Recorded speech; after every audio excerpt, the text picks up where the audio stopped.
You are listening to Balloon Killers. I'm your host, Chrissy Riley, and each episode I'll be talking to someone from the world of cowboy mounted shooting, which is one of the most exciting and fastest growing equestrian sports. Hold on to your hats because it's going to get western.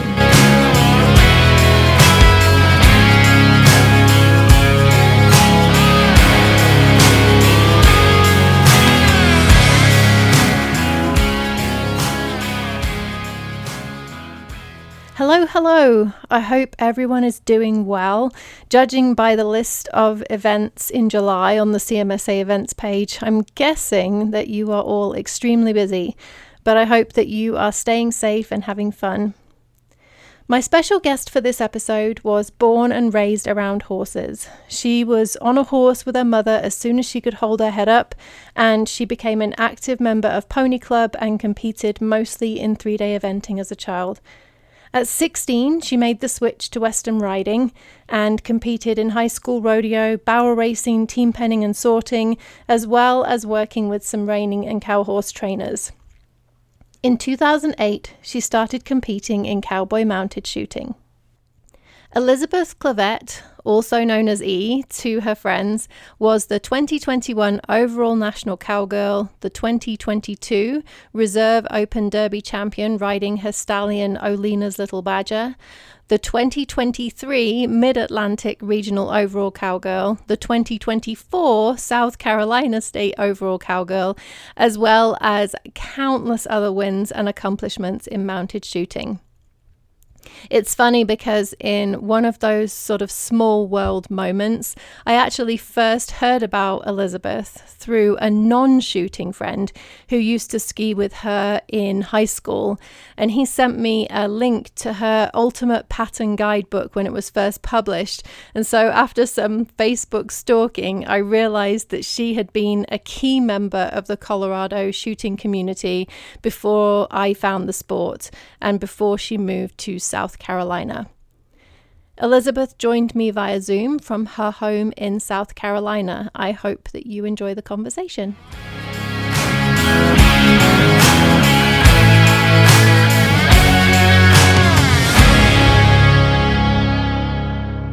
Good afternoon, Elizabeth. How are you doing today? I'm doing really well, thank you. How are you? I'm good, thanks. It's pretty warm here. How about over there?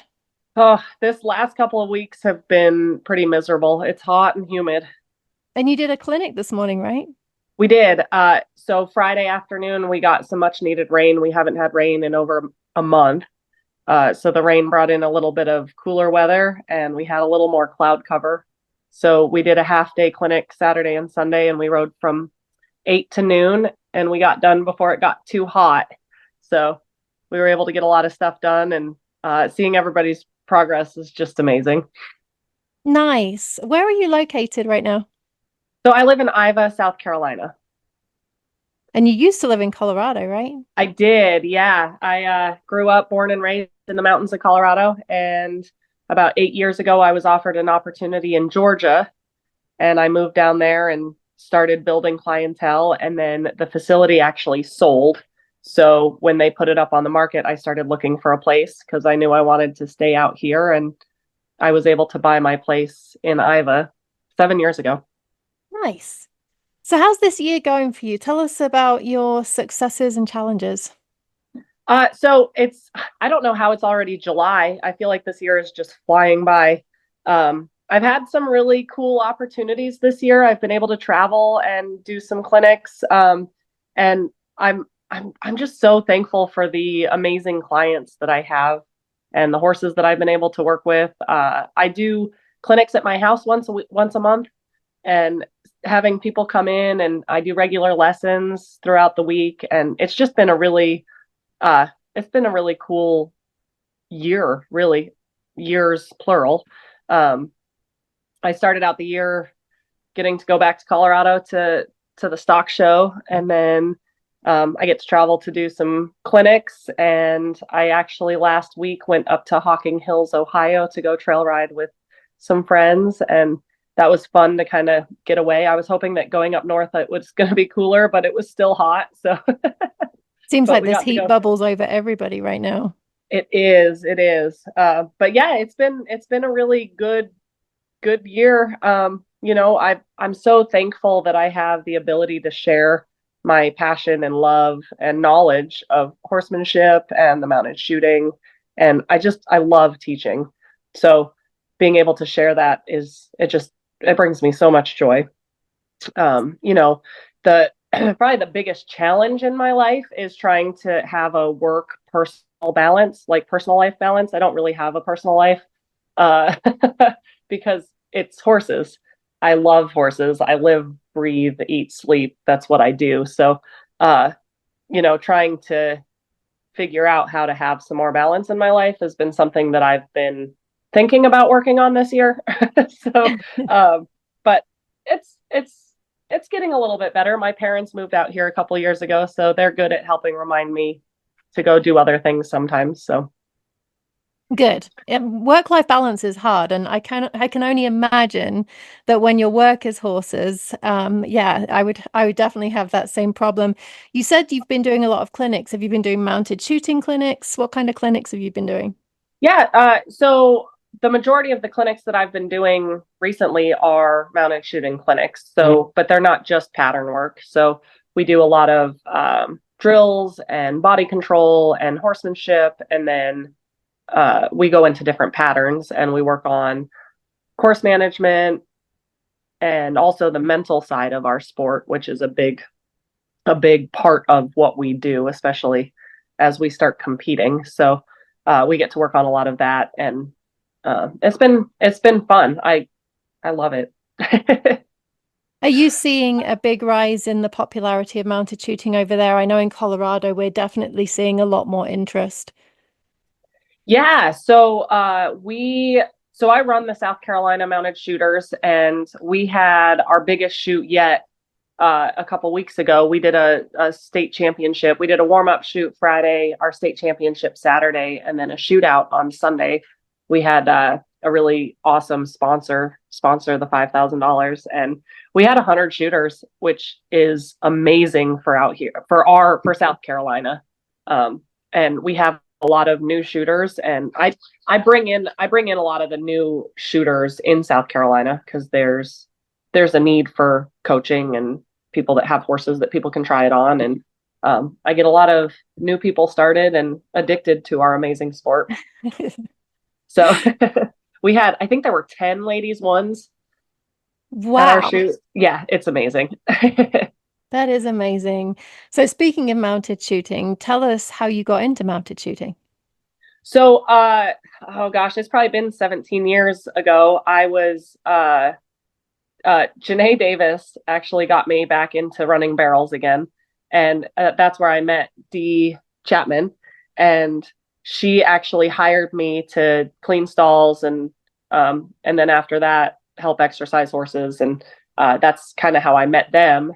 And I was down there for a clinic with a horse that I was struggling with to get started because she had a lot of baggage. And she had me come down and ride with Tom Mowry. So I stayed for the weekend, and that next day they were getting up to go to a shoot, and they're like, come with us, come with us. So I went and watched and met some really nice people and everything, but I wasn't ready to commit to doing it. So a year later, I was at home and Janae called me and she's like, hey, you need to come to this. I'm like, no, I think I'm going to just stay home and work. And she said, look, you either need to come or I'm picking you up. So I drove down and I'm just riding my horse around I did rodeo on and roped on her. And, like she was kind of my all around everything horse. And next thing I know, I have guns strapped to me. And Janae's like, hey, I've entered you. You're going to shoot. And I'm like, I don't shoot guns. I don't do this. I don't know. I'm not prepared. And I went in. I don't honestly remember if I hit anything, but it was fun. And my horse did really well with it. And from that moment on, I've been all in. It's amazing. It's such a thrill. What is it that you love about mounted shooting? That the relationship that I have with my horse, that feeling that you get when everything works really well, that, you become one with your horse, and that feeling of the adrenaline and that competition and the feeling of being able to do something really neat with your horse, and the amazing people that I've met and have become friends with has, it's like no other anything that I've ever done out in the horse industry. It's amazing. And I've if it wasn't for mounted shooting, I would not be living in South Carolina. So I'm thankful for that. I think the people is a common thread through the interviews that I've done so far, and I'm sure it's going to keep coming up too. Yeah. I mean, there's no other sport where your horse comes up sore and your competition is handing you the reins to their horse, or Mm-hmm. your gun malfunctions and you have five people handing you a gun. It's just, and sportsmanship is such a big part of my beliefs, so it's really neat being a part of a group and a community that, even though we're competitive, we still want other people to be successful. Exactly that. It seems like mounted shooting has opened some interesting doors for you too, because in January I had the pleasure of watching you play Annie Oakley at the National Western Stock Show here in Denver. So tell us about your involvement in that event. So that's been a really incredible opportunity. I was asked to play Annie Oakley. Man, I was trying to think of the time. It's probably been at least 12 years ago. And I I've done it almost every year. I've missed a couple of years, but I've been able to do it with different people and have different friends be different actors in different parts of the show. And the last couple of years that I've done it, I've actually flown in and borrowed horses, gear, tack, trucks, trailers. I've borrowed friends to be able to do it. And the last couple of years, the Parsons have been a big part of it. So Mike Parson actually plays Frank Butler, and we get to be Annie Oakley and Frank Butler, and we get to shoot. And it's so cool being able to shoot in front of a sold out stadium. There's over 10,000 people there, and there's cool history with it too. So, and then afterwards we get to go down and meet people and talk to them and kind of, share more about our sport. Very cool. So what guns are you shooting right now? I shoot the new Vaqueros. I like the 4 3/4 inch ones, the longer ones. That's what I started with, and I've got such a long arm span, and I really like the balance point of it. I say that, but I have a lot of the Montados, and that's what I start my new shooters with, and that's what I let people use for lessons and clinics and stuff. I like the Rugers. They seem to be able to handle a lot of rounds. That's exactly what I shoot with. What's the one shoot that you don't miss each year and why? So before I moved and before they stopped doing it, it was always the Will Lantis Memorial Shoot up in South Dakota. And then they quit hosting that one. And after moving out here, I started going to the Shoot for Hope. It was originally the Wounded Warrior Shoot, and then they changed it to the Shoot for Hope. And it's an amazing cause. So they raised, I think it was a $15,000 for a fallen family this year. And all of the money that people win, like so much of it's donated back, and they do auctions and they raise so much money. And they pick a family that's in need, and the Lorries put on amazing shoots anyways, but the atmosphere of that shoot it's not like anything else that I've ever competed in, and everybody's there for a good reason. And they do a really cool showcase afterwards, and they bring in the fire trucks and the police cars, and they just make a really big show of it, and they raise a lot of money. It's really neat. There's nothing better than doing something that you love while giving back, right? Yes, yeah, absolutely. What's your favorite pattern and why? So I actually love the eyebrow. It's probably my favorite pattern. When I see that pattern pulled, I get really excited. So, and any other pattern that involves horsemanship, I like the ones that, the more handle you have on your horse, the better off you're going to be.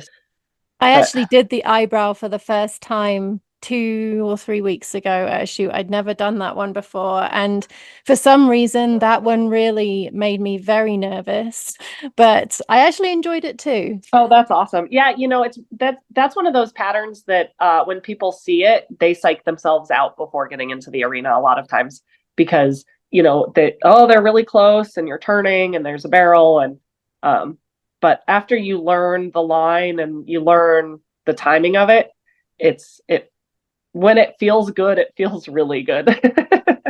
Yeah, I was planning. So before, as I was watching people do it, I was thinking, I am never going to be able to stay in a lope as I get round that really tight turn. I'm going to have to, he's definitely going to break into a trot or maybe even stop or maybe even walk. So my plan was I just want to lope through it. And I actually achieved that. So I was so proud of myself. Nice. That's awesome. Ken Jardine, who I interviewed last, he talked about finding the positives. So that's what I've been doing recently is what are the positives in the stages that I'm running? And actually, I've been using your book a lot to prepare myself for the different stages.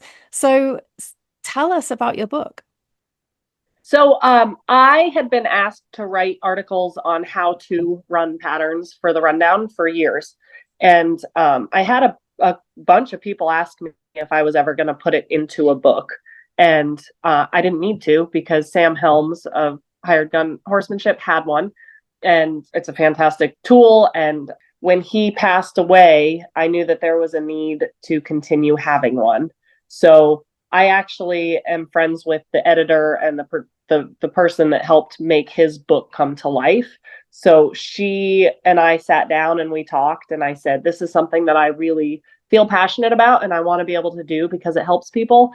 But I also want to do it in a way that is going to help memorialize Sam and what he started." So in the front of the book, I actually did a little dedication to him, and it's got a similar layout of what he did because we kind of wanted to make it a little similar, but then kind of put my own twist on it.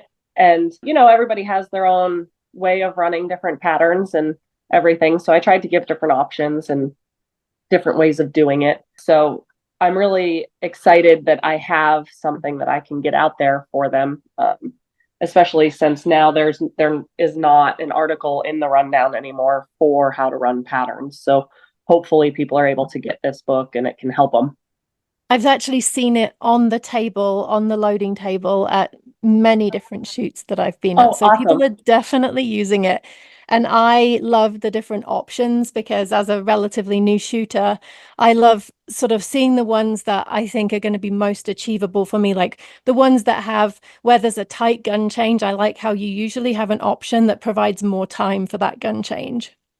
Yeah, and the biggest thing when we're running patterns is you have to go into the pattern with the most confidence in you and your horse. So if you can be more confident going into it, knowing that you are more likely to be successful, then you're going to feel better about entering that pattern. So having a guidebook to give you a little bit more confidence is going to help a lot of people. As you were putting it together, did you actually do every single run and do it multiple different ways, or did you do it from memory? I've run all of these patterns multiple times. So as I was doing the book itself, I didn't set them all up, but I have run all of them enough to where I was confident enough to draw them out. Yeah. And with the new patterns, they'd been out for probably about a year, so I was able to run them different ways and try them different ways before putting them in the book too. So that was helpful. Well, I am so grateful that you've put it together because it is definitely one of my most used tools. Well, thank you. I really appreciate that. Tell us about double E performance horses.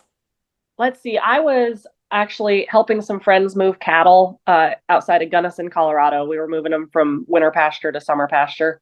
And I saw this really pretty Palomino on the hill, and I bought her sight unseen. And she had a Lazy E brand on her left shoulder. And a lot of people call me E, and she had the Lazy E. So through that, we became double E. And she became my heart horse. So she was untouched, unstarted, just kind of a feral Palomino horse that was turned out in however many hundreds of acres. And got her home, and she was just anything I asked her to do, she would do for me. We went on a camping trip once, and my mom rode her, and she was like, "I feel like she's tolerating me, but she's not really doing it because I'm asking her to." And I was like, "Yeah, she's my horse. But I did high school rodeo on her. I sorted, I penned, I roped, I trail rode, I did a little bit of everything on her. And then I started my shooting career on her. And she was just that horse that if I asked her to do it, she would. And my first year going to nationals, we finished third overall. And she's just, she was just a great horse that I started. And I didn't, I was young. I didn't really know what I was doing, but she had such a good heart and try. And she was amazing. So through that, we got the double E performance horses. And I founded it when I was back in Colorado. And, I have the brand and I still have the name. And I'm located in South Carolina now. I love that story and that tribute to that horse. Yeah. Oh my gosh. She was so cool. She had an opinion for sure, but she was amazing. And yeah, so back in 2017, I bought a place and it had a house on it, had an old barn, and we had to tear out all of the stalls and bring in fill, and that was it. So everything else has been built. So uh, I've I've built outdoor arena, covered pen, round pen, bunch of pastures, turnouts, redone that barn. So throughout being here, I've been building and creating a facility that I can call my own, which is something that I have dreamed of since I was a child. That's awesome. And your focus is both mounted shooting and horsemanship, is that right? Yes. Yep. Yep. And I'm playing around with some roping. I've been having fun going to practices. I don't think I'm going to go anywhere with it, but it sure is entertaining and fun. And I have a really good group of people that I go rope with that are supportive. And I love doing cow work and just I've been dabbling a little bit with the ranch riding and everything. But I love mounted shooting. It's just fun, and I love teaching it. What's the win you are most proud of and why? I've had the opportunity to ride some absolutely incredible horses in our sport.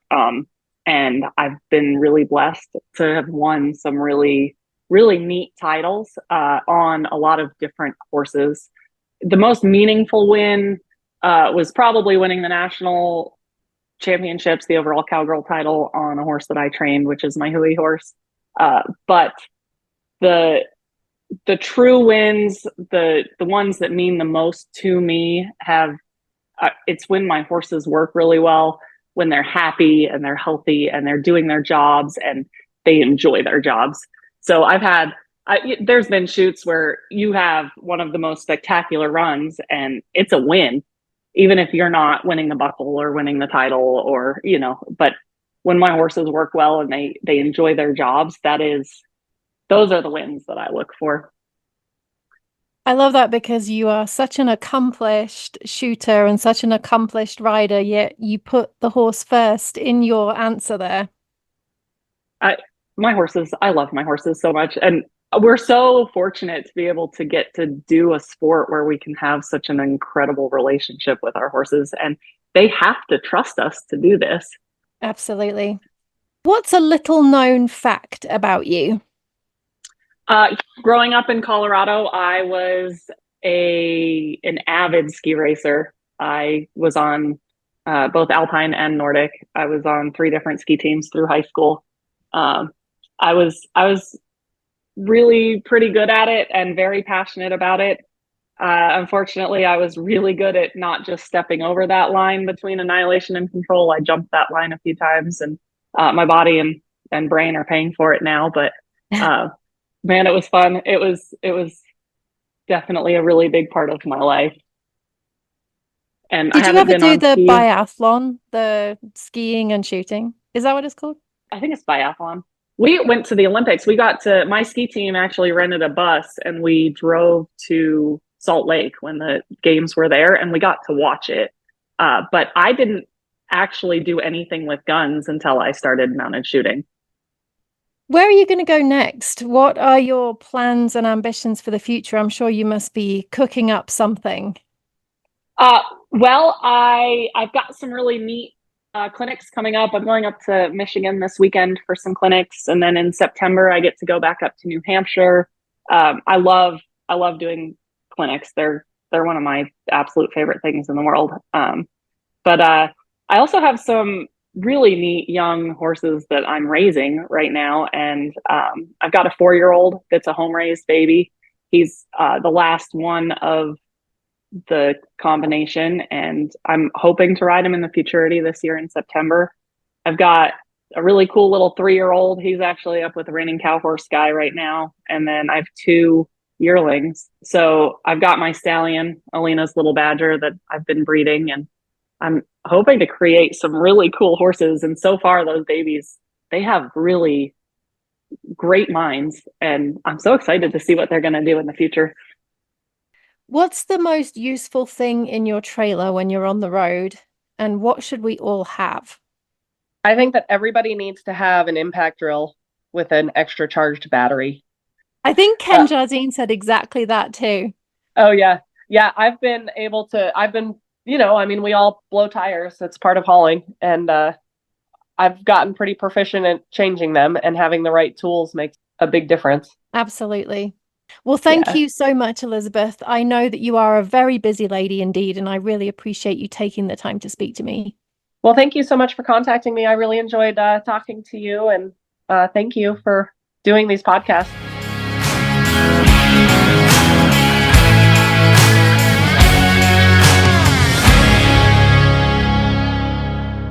Thank you so much to Elizabeth for taking the time to talk to me. I was telling her before our recorded conversation that I've been completely nerding out and using her book for visualization, because I read the book with winning in mind. I think it's by Lenny Basham. I saw someone talking about it on Mounted Shooter Soapbox and decided that I needed to read it. Anyway, after reading that book, I've been picking random patterns, reading Elizabeth's recommendations in her book on how to run them, and then I've been running them in my mind before I go to sleep, with the hope that it will make new patterns somewhat familiar before I ever run them. I will let you know how it goes. If there are balloon killers you would like to hear interviewed, please email me on balloonkillers@gmail.com. That's balloonkillers, all one word, @gmail.com.